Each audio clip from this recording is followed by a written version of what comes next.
Is insulin resistance holding you back? Discover the key to revitalizing your well being by learning about the root cause of insulin resistance. It's not what is in the food that is the root cause of insulin resistance, but what has been done to it. The root cause will shock you. Huh? In the context of our body's functions, insulin is a factor contributing to health issues. When we explore insulin and its resistance, we gain insights into various long term health problems. However, there is a more critical aspect to consider: mitochondrial dysfunction. Mitochondria, acting as cell powerhouses, play a vital role in maintaining cellular processes. When they don't function properly, it affects insulin resistance. Mitochondrial dysfunction is a condition where various diseases come together. These diseases collectively form what we call metabolic syndrome. This includes conditions like type 2 diabetes, hypertension, dyslipidemia, cardiovascular disease, cancer, dementia, Calm down, calm down. All right. May I continue? Okay. fatty liver disease, and polycystic ovarian disease. These are the diseases that impact 75% of the population and make up 75% of today's healthcare costs. What? Oh my god. All these diseases are linked to issues with mitochondria. When your mitochondria, which are like tiny powerhouses in your cells, don't work properly, it leads to insulin resistance. Insulin plays a crucial role in managing blood glucose levels. In individuals with diabetes, insulin injections are necessary because the body either produces insufficient insulin or does not use it effectively. Insulin acts as an energy storage hormone.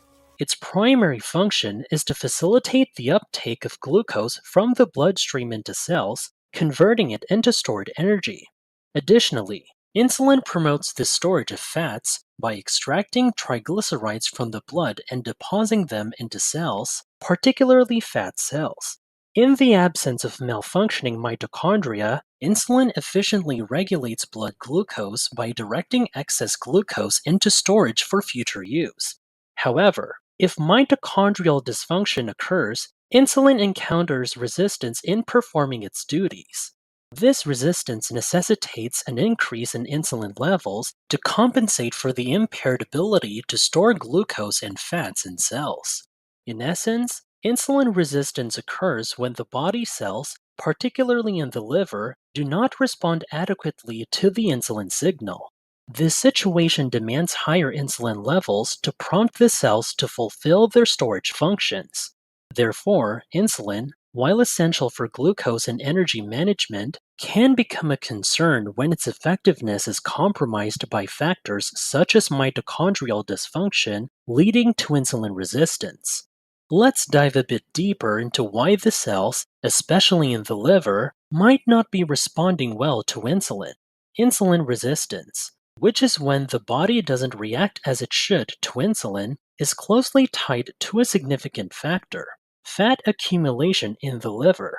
Back in the day, if someone had a fatty liver, it was typically associated with heavy alcohol consumption. False alarm. However, fast forward to today, and nearly half of the entire US population, that's about 45%, is grappling with what's known as fatty liver disease. What's startling is that this isn't just a concern for people who are overweight or obese. It's affecting everyone, including 25% of all children. It's a far cry from the situation in 1975 when hardly anyone had fatty liver disease unless they were heavy drinkers. If you liked this video, please hit the like button and subscribe. This widespread prevalence of fatty liver disease is now considered one of the most significant health challenges. It surpasses even the attention garnered by a recent health crisis like COVID-19, although its impact unfolds over a much longer span, 15 to 20 years. So, when we talk about the magnitude of this health concern, it's not just about how many people it affects, but also about the lasting and serious consequences it poses over time. Fatty liver disease has indeed become a major and perhaps the most substantial health pandemic of our time.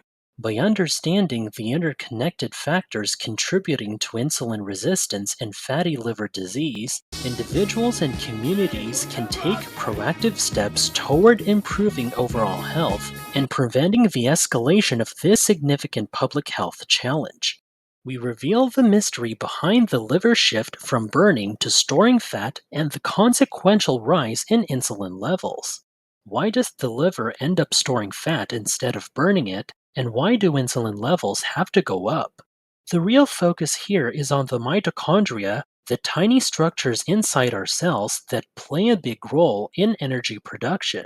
When the mitochondria are working well, three important things happen.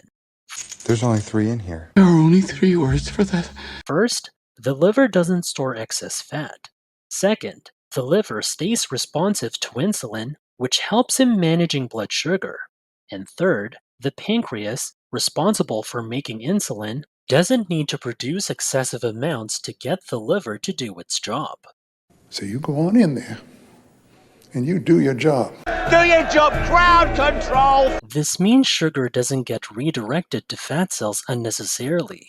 Now, let's tackle what disrupts the functioning of these crucial mitochondria.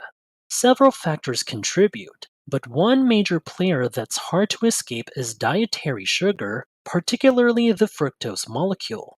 This is the sweet part of sugar that makes it taste good and, interestingly, can create a sense of craving or addiction.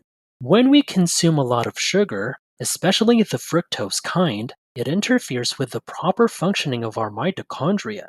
This interference can lead to a cascade of issues, including the liver storing more fat, becoming less responsive to insulin, and the pancreas having to work overtime to produce the insulin needed to manage the situation.